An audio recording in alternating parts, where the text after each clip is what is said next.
강림주일입니다. 여러분, 우리가 숨을 쉬는데 숨이 눈에 보이시나요? 숨은 눈에 안 보이죠, 그렇죠?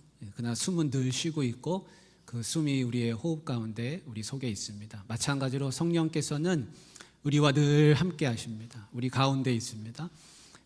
우리가 숨을 안 쉬면 답답하잖아요. 마찬가지로 성도는 성령으로 충만하지 않으면 신앙생활이 답답하게 됩니다.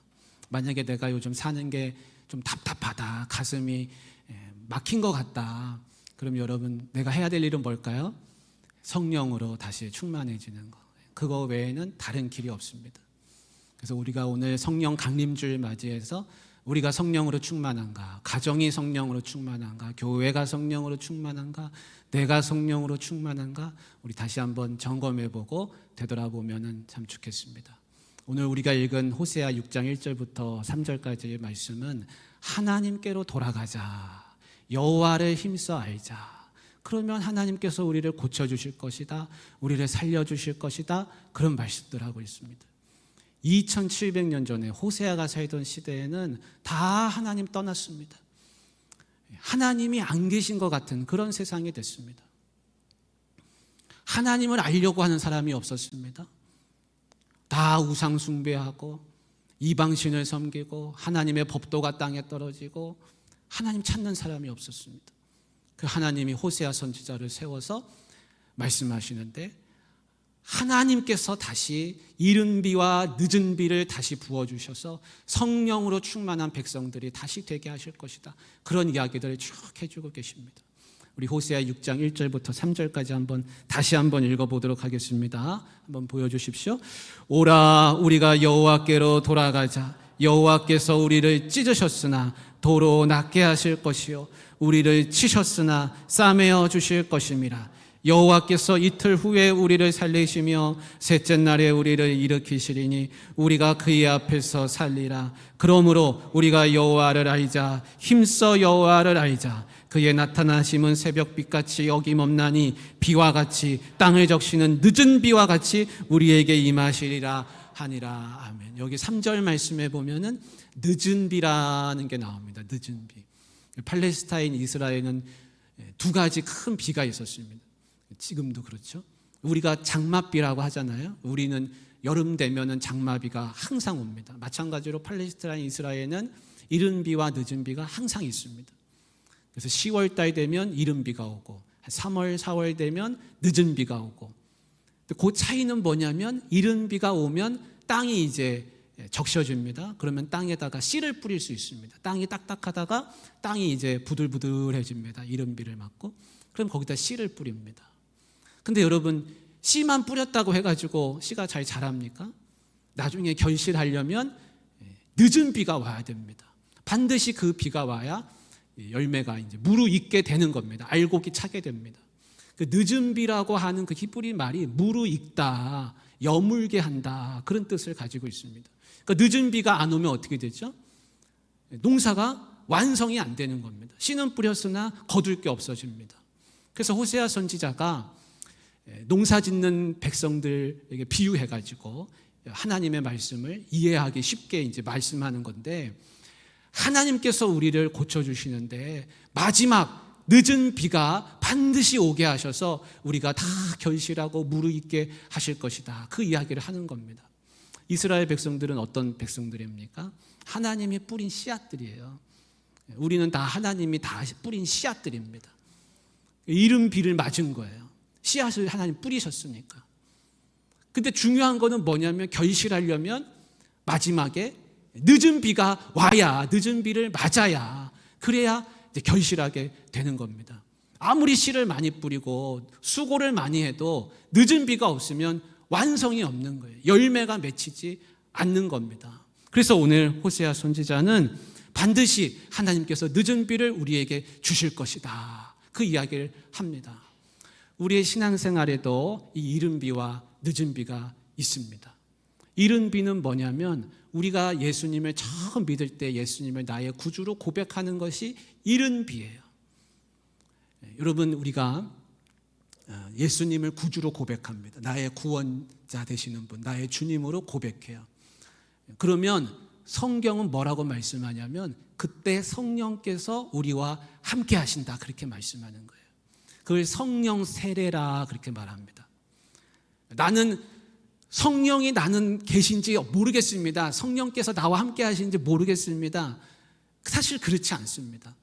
내가 예수님을 주님으로 고백하면 내가 성령을 받은 거예요.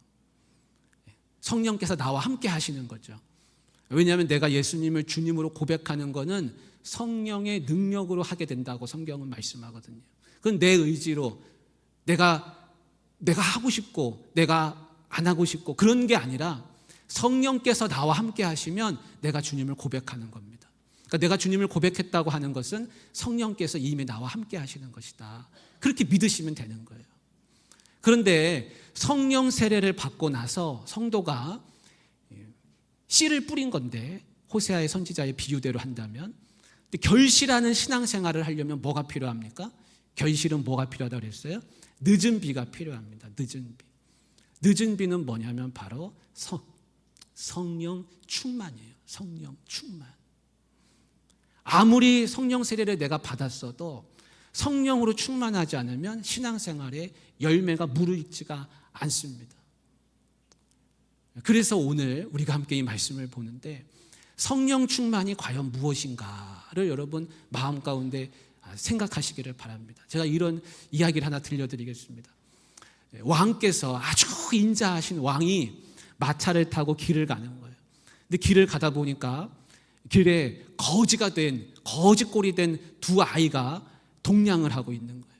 근데 왕이 그 아이를 보고서 너무 불쌍하게 생각했어요. 그래서 두 아이를 마차에 태웠습니다. 그리고 궁궐로 데려갔습니다. 다 씻겼습니다. 깨끗하게 했습니다.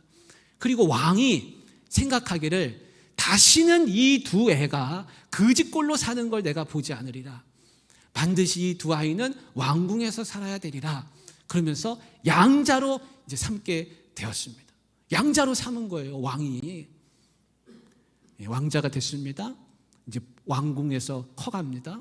근데 그 두 아이 중에 한 명은 자기가 막 주장이 강해요. 그래서 왕이 시키는 아버지가 시키는 대로 따르지 않습니다. 왕의 법도를 가르쳐 주려고 해도 따르지 않고 예의를 가르쳐 주려고 해도 따르지 않고 그렇게 왕하고 멀리 아버지하고 그렇게 떨어져서 자기 마음대로 살아가려고 합니다. 그런데 그 다른 한 아이는 왕께서 가르쳐 주시는 법도를 배우고 왕의 말씀을 잘 듣고 왕궁에서 그렇게 살아갑니다. 이 두 아이가 양자가 돼가지고 왕의 자녀가 된 거는 똑같아요. 근데 누가 과연 하나님 나라를, 그 왕의 나라를 물려받겠습니까? 첫 번째 아이는 왕의 법도를 배우지 않기 때문에 왕자긴 왕자인데 하나님 나라를, 왕의 나라를 이어받지 못하겠죠. 근데 그 다른 아이는 왕하고 아버지하고 절친이 돼가지고 아버지 말씀 잘 따르면서 살아갑니다.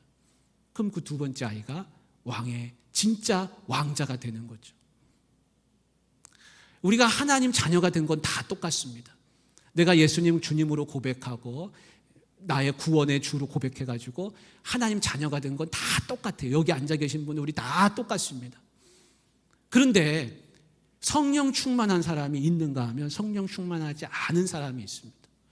성령 충만한 사람은 하나님 아버지와 절친이에요.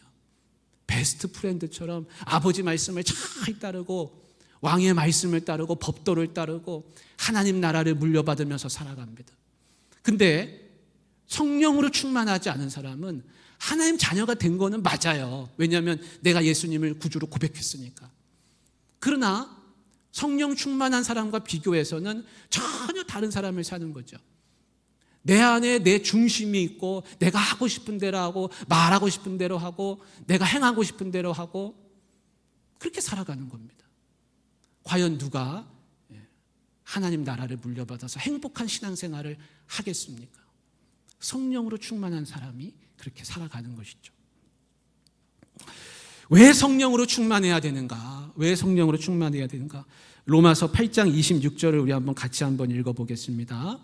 이와 같이 성령도 우리의 연약함을 도우시나니 우리는 마땅히 기도할 바를 알지 못하나 오직 성령이 말할 수 없는 탄식으로 우리를 위하여 친히 간구하시느니라. 아멘. 성령께서 우리 안에 계시는데 우리는 때로는 어떻게 기도해야 될지도 모르고 우리는 사실 기도 생활 잘 하지 못하고 연약함 가운데 삽니다. 근데 우리를 위해서 간구하시는 분이 있다 그래요. 우리 안에 계신 성령께서 우리를 긍휼히 여기셔가지고 늘 우리를 위해서 구하시고 계시는 거예요. 근데 성령으로 충만한 사람은 계속 보여주시기 됩니다. 성령으로 충만한 사람은 성령께서 우리를 위하여서 늘 기도하시겠죠. 근데 성령으로 충만하지 않고 내가 내 주장이 강하고 내 하고 싶은 대로 살고 그러면 어떻게 될까요? 성령이 우리를 근심하게 되죠. 성령이 근심하게 되죠. 성령이 기쁘지 않죠. 기쁘시지 않죠. 에베소서 6장 18절에도 이렇게 말합니다. 모든 기도와 간구를 하되 항상 성령 안에서 기도하고 그럽니다. 근데 내가 성령으로 항상 기도하고 그런 삶을 살아가야 되는데 내가 성령으로 충만하지 않으면 내가 기도 생활이 될까요? 신앙생활에 기쁨이 없는 거예요. 왜냐하면 기도는 뭐예요? 기도는 우리가 늘 배우는 것이 하나님과의 대화다. 근데 내가 기도하지 않아요. 성령 충만하지 않아요. 기도가 안 이루어져요. 기도가 막혀요. 대화가 막혀요. 대화가 막히는데 신앙생활이 기쁘겠습니까? 기쁘지 않죠. 교회는 와요. 헌금 생활도 해요. 근데 마음에 기쁨이 없는 거예요. 왕께서 나를 양자 삼아 주셔가지고 이 궁궐에서 살게 하시고 하나님 자녀 물려주시고 귀한 생명을 나한테 주셨는데 그 아버지를 뵈러 가는 그 기쁨이 없어요. 그냥 가는 거예요. 주일 되니까 그냥 가고 헌금해야 되니까 하고 의무감에 사로잡혀서 하고 신앙생활이 건조해지죠. 몸이 건조해지죠. 기쁨이 없어요. 감동이 없어요. 왜 그렇죠? 성령 충만하지 않아서 그래요. 그래서 성경은 우리에게 말씀하시는 거예요. 성령으로 충만해야 된다. 여러분, 신앙생활의 기쁨은 어디서 올까요? 신앙생활의 기쁨은 딴 데서 오는 게 아닙니다. 우리가 좋은 예배당에서 드리면 신앙생활이 기쁠까요? 오늘 우리 찬양을 다 잘하시는데 찬양을 앞에서 잘하면 우리가 기쁠까요? 앞에서 말하는 목사가 언변이 뛰어나면 신앙생활이 기쁠까요? 그거는 다 격가지예요, 격가지. 신앙생활의 기쁨은 그런 데서 오는 건 아닙니다. 신앙생활의 진짜 기쁨은 내가 하나님하고 통하는 데 있습니다. 하나님하고 통해야 돼요. 내 기도가 하나님께 올려드리고 하나님의 말씀이 내 귀에 들려지고 내 마음에 감동이 되고 하나님과 통할 때 그래야 그게 신앙생활의 영적인 기쁨이 있습니다. 신앙생활의 기쁨은 그겁니다. 여러분, 그 기쁨을 맛보시기를 바랍니다. 두 번째, 성령 충만해야 되는 이유는 성령 충만해야 열매가 있습니다. 우리가 성령의 열매를 우리 다 암송하라고 막 그러잖아요. 오직 성령의 열매는 사랑과 희락과 화평과 오래 참음과 자비와 양선과 충성과 온유와 절제니 이 같은 것을 금지할 법이 없다. 성경은 그렇게 말씀합니다. 호세아서도 말씀합니다. 늦은 비를 맞아야 된다. 성령의 충만함이 있어야 된다. 이른 비만 가지고는 안 되는 거예요. 반드시 열매가 있어야 되는데 신앙생활의 열매는 성령의 충만함에서 옵니다. 내가 잘해야지, 내가 열심히 해야지. 그러다 지쳐요. 오래 못 가요, 사실은. 그 성령의 신앙생활의 열매는 내가 맺는 게 아니고 성령께서 맺어주시는 건데 그거는 성령의 충만함에서 옵니다. 세 번째, 성령이 충만해야 승리하는 신앙생활 할 수 있습니다. 우리가 사는 게 다 팍팍합니다. 물가도 많이 오르잖아요. 기름값도 오르고 뭐가 무슨 값도 오르고 다 오릅니다. 밥상 물가가 다 오르고 사는 게 팍팍합니다. 자녀들은 말을 잘 안 듣습니다. 건강이 쇠약해집니다. 내 뜻대로 안 되는 게 맞습니다. 직장 가면 스트레스도 받고 사는 게 얼마나 고단하고 힘듭니까? 근데 우리가 이런 삶 가운데서 어떻게 하면 승리하고 살 수 있을까? 주저앉지 않고 몸이 힘이 쭉 빠져가지고 비실비실하지 않고 어떻게 하면 우리가 기력을 찾고 승리하면서 내 마음이 기쁘면서 그렇게 살 수 있을까요? 그거는 성령 충만함밖에 없습니다. 에베소서 3장 16절에 노란 글씨에 보십시오. 속사람을 능력으로 강건하게 하시오며 그런 말씀이 나옵니다. 이 속사람을 강건하게 하고 능력 있게 하는 것은 성령의 충만함입니다. 우리가 얼굴 화장하고 잘 꾸미고 고치고 이거는 돈 들이면 할 수 있는 거예요.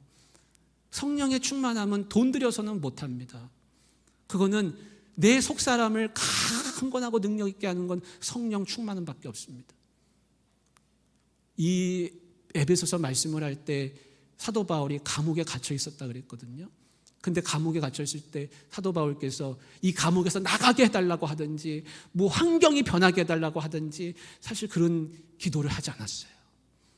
속사람을 강건하고 능력 있게 해달라고 그랬습니다. 우리도 마찬가지입니다. 속사람이 강건해지는 방법은 성령 충만밖에 없습니다. 성령은 어떻게 우리에게 오실까요? 오늘 신약성경 우리가 사도행전 2장의 1절부터 4절까지 읽은 말씀에 잘 나오고 있습니다. 그거는 뭐냐면 1절 말씀에 그런 말씀이 있잖아요. 오순절 날이 이름에 그들이 다 같이 한 곳에 모였더니 그랬습니다. 다 같이 한 곳에 모여 있었기 때문에 성령으로 충만한 거였어요. 그 자리에 그 마가의 다락방에 없어가지고 그날 모이지 않고 저 멀리 나가서 어디 강에가 있고 산에가 있고 그 사람은 성령 충만할 수가 없었어요. 모여 있었기 때문에 그래요. 장작불이 타려면 장작이 모여야 탑니다. 뜨거워집니다. 그래야 유지됩니다. 장작 하나가 저 끝에 가 있으면 불이 붙겠습니까? 불은 여기 와서 붙는 건데 그거 안 된다는 거예요. 그래서 신약성경 사도행전은 말씀하고 있는데 모여서 그들이 마음을 같이 하고 뜻을 같이 해서 함께 한 곳에 모여서 한 마음으로 한 뜻으로 기도했다는 겁니다. 우리가 성령 충만하기 위해서 지금 할 수 있는 건 한 가지밖에 없는데 그거는 같이 마음을 같이 하는 거예요. 같이 함께 모이는 거예요. 같이 기도하는 겁니다. 그거 외에 성령에 충만하게 할 수 있는 길이 뭐가 있습니까? 있으면 저를 가르쳐 주십시오. 그게 없어요. 성경이 말하는 성령 충만은 함께 모이고 마음을 같이 하고 뜻을 같이 하고 같이 기도하고 찬양하고 그거 외에는 길이 없습니다. 우리가 이런 교회가 되기를 간절히 원합니다. 햇볕이 우리가 지금도 밖에 쨍쨍한데 우리가 커튼을 치면 어떻게 되죠? 방 안이 깜깜하다가도 커튼을 열면 햇볕이 다 들어오잖아요. 그 성령은 이미 우리에게 오고 계세요. 왜냐하면 요엘서 2장 28절에 내가 만민에게 성령을 하나님의 영을 부어주시겠다 그랬어요. 만민에게 하나님의 영을 부어주신다고. 하나님은 이미 우리에게 성령 부어주시기로 작정하셨어요. 약속하셨어요. 그렇게 이미 하셨어요. 우리가 못하고 있는 건 뭐예요? 마음의 문을 열지 않는 거죠. 커튼을 열어야 됩니다. 그래야 내 마음이 환해집니다. 팔레스타인은 비가 잘 안 오는데 이스라엘에 농사 짓는 사람들이 비가 막 오면 어떻게 합니까? 장독대를 다 가서 뚜껑을 다 열어야 됩니다. 그 뚜껑을 다 열어야 됩니다. 그래야 그 귀한 비가 딴 데로 안 가고 그릇에 모이는 거죠. 뚜껑을 열어야 됩니다. 마음 문을 열어야 됩니다. 하나님 나도 성령 충만하게 해주세요. 내 닫힌 마음이 열려지게 해주세요. 나도 성령 충만하기를 원합니다. 나도 기쁨으로 살기 원합니다. 승리하기를 원합니다. 사모해야 됩니다. 성령 충만 사모해야 돼요. 사모하는 사람은 어떤 사람이냐? 커튼을 여는 사람이에요. 장독대 뚜껑을 여는 사람이에요. 충만한 그 사모함이 없는 사람은 뚜껑을 열 생각이 없는 거죠. 바깥은 햇빛이 이미 잔뜩한데 커튼을 열지 않는 사람이에요. 열어야 됩니다. 뚜껑을 열어야 됩니다. 사모해야 됩니다. 하나님, 내 자신, 내 자아, 고집스러운 내 자아를 내가 죽이고 성령으로 나는 충만해서 기쁨으로 살고 승리하며 살고 신앙생활의 맛을 보고 길을 가다가도 흥얼흥얼하면서 찬송하고 말씀이 자꾸 귀에 맴들고 생각나고 교회 가기가 좋아지고 예배가 기다려지고 나 그렇게 살기를 원합니다. 그렇게 살면서 우리는 하면서 마음의 문을 열어야 할 줄로 믿습니다. 우리 누가복음 11장 9절부터 13절까지 기니까 제가 노란 부분만 읽어드릴게요. 예수님이 하시는 말씀이에요. 구하라 그러면 너희에게 주실 것이요 찾으라 그러면 찾아낼 것이요 문을 두드리라 그러면 너희에게 열릴 것이니 구하는 이마다 받을 것이요 찾는 이는 찾아낼 것이요 두드리는 이에게는 열릴 것이니라. 그러면서 하나님이 예수님이 말씀하시면서 13절에 보세요. 너희가 악할지라도 자녀한테 좋은 것을 주려고 하는데 너희 하늘아버지께서 구하는 자에게 뭘 주신다 그래요? 성령을 주시지 않겠느냐 그렇게 말씀하시는 거예요.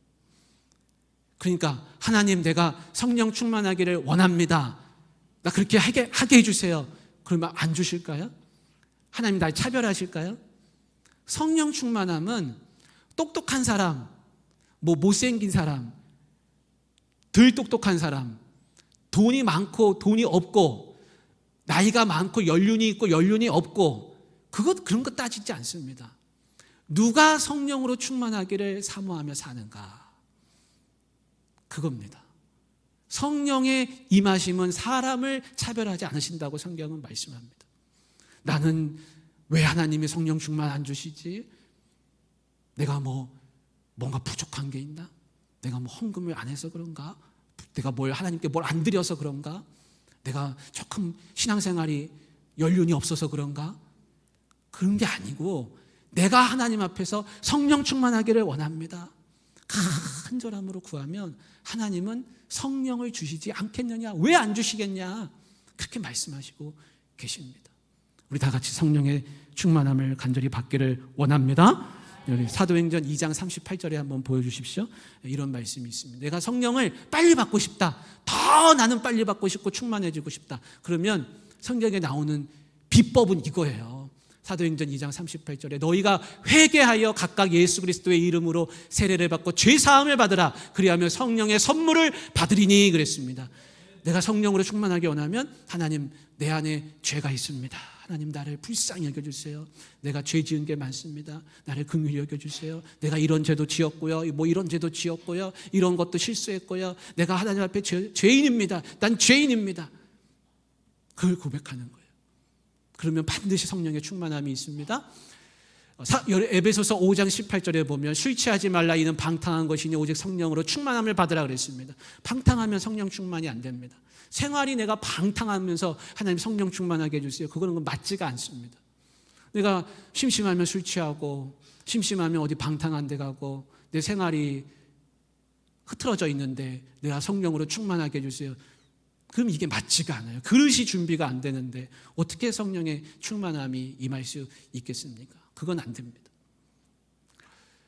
에베소서 말씀에 하나님의 성령을 근심하게 하지 말라 하면서 나오는 말씀이 있는데, 내가 더러운 말을 하고 다른 사람을 아프게 하고 다른 사람을 비방하고 다른 사람을 넘어뜨리게 하고 그러는데 내가 성령으로 충만할 수 있을까요? 그건 안 돼요. 다른 사람을 붙잡아주고 다른 사람을 위로하고 사랑하는 말을 하고, 그래야 성령으로 충만할 수 있습니다. 하나님의 성령을 근심하게 하지 말라, 그 안에서 너희가 구원의 날까지 인치심을 받았느니라. 인치심을 받았다는 건 이미 하나님 자녀가 됐다는 거예요. 그러니까 하나님의 성령 근심하게 하지 말라는 거예요. 그러면서 하는 말씀이, 너희는 모든 악독과 노함과 분냄과 떠드는 것과 비방하는 것을 모든 악의와 함께 버리라 그랬습니다. 그걸 버려라 그랬습니다. 그런 걸 계속 가지고 있으면 내가 성령 충만할 수 없고, 내 안에 계신 성령조차도 근심하십니다. 그 성령이 근심하는 사람 되면 안 되죠. 성령으로 충만하면 어떻게 변할까요? 성령으로 충만하면 제자들처럼 되는데, 아까 우리 집사님이 기도하신 것처럼 제자들이 밖에 나가서 두려움이 없어지고 담대함으로 하나님의 말씀을 증언하기 시작했어요. 그 두려움이 없어집니다. 사는 게 두려움이 있죠. 우리가 어떻게 살아야 되나, 잘 살 수 있을까, 잘 될 수 있을까, 나는 건강할 수 있을까, 우리 애는 잘 될 수 있을까, 우리 가정은 행복할 수 있을까, 근심이 많고 두려움이 있습니다. 내가 회사에선 잘할 수 있을까. 성령 충만하면 담대해진다 그랬습니다. 그리고 밖에 나가서 막 증언을 하는데, 성경 말씀에 보면 그 오순절에 사람들이 와가지고 여러 나라에서 와가지고 순례객들이 있었거든요. 근데 그들이 자기의 난곳 방언으로 듣게 됐어요. 난곳 방언, 그게 뭐냐면 자기가 태어난 곳이 있어요. 근데 그 태어난 곳이 저 어디 로마, 메데 여러 지역에 있는데 그 고향 말로 자기가 듣게 되는 거예요. 이게 뭡니까? 성령 충만하면 소통이 이루어지는 거죠. 언어가 하나가 돼가지고. 왜 우리가 소통이 막히고 자꾸 이야기가 딴 데로 가고 너와 내가 단절됩니까? 성령 충만이 안 돼서 그렇습니다. 성령 충만하면 소통이 돼요. 그리고 3,000명의 사람들이 다 세례를 받고 하나님 앞으로 돌아오게 됐는데 교회가 세워지게 됐습니다. 공동체가 새로워지는 거예요. 성령 충만하면 교회가 새로워지고 공동체가 새로워집니다. 그러니까 우리 가정이 새로워질 수 있는 방법은 하나밖에 없어요. 그건 내가 성령 충만해야 되는 거고, 우리 교회가 잘 되는 길도 하나밖에 없는데 성령 충만해야 돼요. 우리가 다 성령 충만하면 다 새로워집니다. 한국교회가 새로워집니다. 성령 충만이 길입니다. 성령 충만이 열쇠입니다. 저 예전에 그 선교지에 살 때 우물을 파가지고 집에 물을 쓴 적이 있습니다. 저희 집에 우물이 파져 있어요. 집 앞에. 그래서 그 우물을 파가지고 사람을 시켜서 우물을 따로 팠습니다. 그래서 다 이제 우물을 파고 공사를 다 하고 나중에 스토어를 켰는데 물이 쫄쫄쫄쫄 나오는 거예요. 그래서 왜 쫄쫄쫄 나오나? 지하수가 말랐나? 공사가 잘못됐나? 막 걱정을 했는데 나중에 알고 보니까 뭐가 고장났냐면 펌프가 고장난 거예요. 끌어올려야 되는데 충분히 끌어올리는 펌프가 제대로 작동을 안 하니까 물이 쫄쫄쫄쫄 나옵니다. 우리의 신앙생활이 그럴 수 있습니다. 졸졸졸 흐르는 것보다는 물이 콸콸콸 쏟아지는 게 훨씬 좋죠. 똑같이 신앙생활합니다. 똑같이 교회 옵니다. 똑같이 예배드립니다. 똑같이 앉아 있습니다. 헌금 생활도 똑같이 해요. 근데 어떤 사람은 졸졸졸 흐르는 신앙생활이 있는가 하면 폭포수같이 막 콸콸콸 흐르는 신앙생활 하시는 분들이 있어요. 기쁨이 있고 감사가 있고 노래가 나오고 찬양이 나오고 기도가 막 이루어지고 마음이 벅차오르고 눈물이 쏟아지고 펌프가 고장나면 그게 안 돼요. 펌프가 새로워져야 됩니다. 그게 뭡니까? 펌프를 고쳐야 됩니다. 그게 뭡니까? 성령 충만이에요. 내가 지금 성령 충만한가? 내가 성령 충만하지 않은가? 내 펌프가 고장났구나. 내 신앙의 펌프를 고치자. 우리가 해야 될 일은 지금 성령의 충만함이 있는가? 내가 다시 성령 충만하기를 원합니다. 주님 나의 성령 충만케 해주세요. 여러분 그런 기도를 하시면서 우리 모든 성도들이 다 같이 성령 충만하시기를 주님의 이름으로 축복합니다. 사랑의 하나님